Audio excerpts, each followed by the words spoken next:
Pada tahun 2024, Indonesia kembali dihadapkan pada kasus yang menimbulkan pertanyaan tentang penerapan nilai-nilai Pancasila, khususnya sila pertama, yaitu ketuhanan yang Maha Esa. Kita akan membahas sebuah isu yang hangat dan memprihatinkan, yaitu permasalahan lepas hijab anggota Paskibraka Putri saat pengukuhan di Istana Garuda IKN pada 13 Agustus 2024. Isu ini memunculkan pertanyaan mendalam tentang implementasi sila pertama Pancasila di negeri kita ini, Indonesia. Oleh karena itu, mari kita simak beritanya. Ya, pemirsa, 18 calon Paskibraka Putri harus melepaskan hijab saat pengukuhan pengibar sangsaka merah putih. Hal ini menuai berbagai polemik di tengah masyarakat, bahkan menjadi perbincangan nasional. Salah satu orang tua calon 18 Paskibraka Putri asal Kalimantan Barat sangat kaget mendengar info bahwa anaknya harus melepaskan jilbab saat pengukuhan Paskibraka. Mengajukan gugatan ke Pengadilan Negeri Surakarta terhadap Presiden Republik Indonesia Joko Widodo selaku penanggung jawaban kegiatan detik-detik proklamasi upacara ini. Kemudian BPIP selaku penanggung jawab Paskibraka. Diketahui, lepas jilbab Paskibraka ini karena adanya surat keputusan kepada Badan Pembinaan Ideologi Pancasila nomor 35 tahun 2024 tentang standar pakaian, atribut, dan sikap tampang pasukan pengibar bendera pusaka. Kasus ini berawal ketika 18 anggota Paskibraka Putri yang berhijab diminta melepas hijab mereka selama pengukuhan di Istana Garuda, Penajam Pasir, Kalimantan Timur. Kebijakan ini memicu reaksi keras dari masyarakat, terutama umat Islam, yang merasa hak kebebasan beragama sudah dilanggar. Banyak yang menilai tindakan tersebut bertentangan dengan nilai-nilai sila pertama Pancasila, yakni ketuhanan yang Maha Esa, yang menjamin kebebasan menjalankan ajaran agamanya masing-masing. Ada beberapa fakta yang harus kita cermati. Yang pertama, acara pengukuhan Paskibraka 2024 ini berlangsung di Istana Garuda sebagai bagian dari upacara formal kenegaraan. Yang kedua, keputusan melepas hijab disebut sebagai kebijakan seragam untuk keseragaman visual pasukan. Nah, namun tidak ada aturan resmi yang melarang hijab dalam pakaian seragam Paskibraka.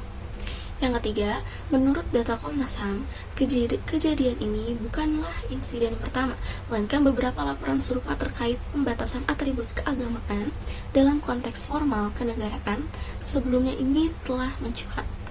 Dan yang keempat, yaitu Undang-Undang Dasar 1945 Pasal 29 ayat 2 yang menyatakan bahwa negara menjamin kemerdekaan tiap-tiap penduduk untuk memeluk agamanya masing-masing dan untuk beribadat menurut agamanya dan kepercayaannya.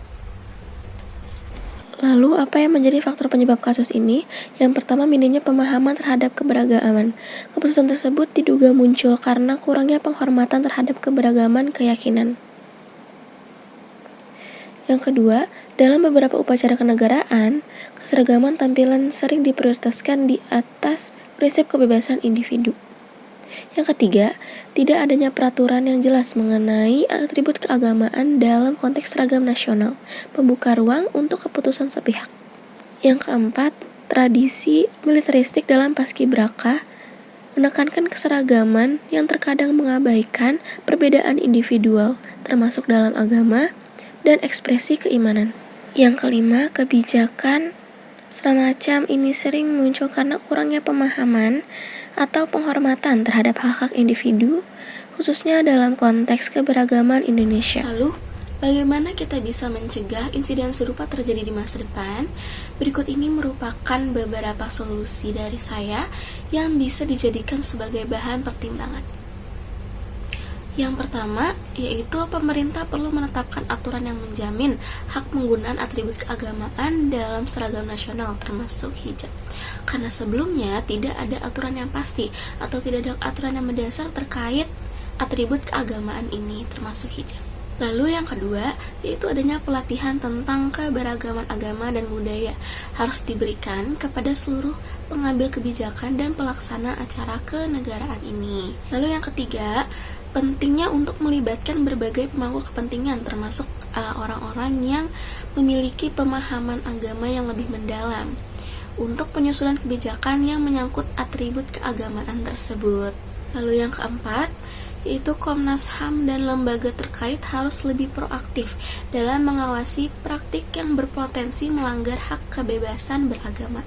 Yang kelima, tiap orang bebas dan memiliki agamanya masing-masing, maka hargailah dan hormatilah keputusan mereka serta peraturan dari agama yang mereka anut. Sesuai Undang-Undang Dasar 1945 Pasal 29 Ayat 2 menyatakan bahwa negara menjamin kemerdekaan tiap-tiap penduduk untuk memeluk agamanya masing-masing dan untuk beribadat menurut agamanya dan kepercayaannya. Insiden ini menjadi pengingat penting bagi kita semua untuk terus menjaga nilai-nilai Pancasila, khususnya sila pertama. Jangan sampai semangat persatuan dan keseragaman malah mengorbankan kebebasan beragama yang menjadi hak dasar setiap warga negara. Mari kita jadikan Indonesia rumah bersama yang menghormati keberagaman. Baik, sekian video dari saya. Terima kasih.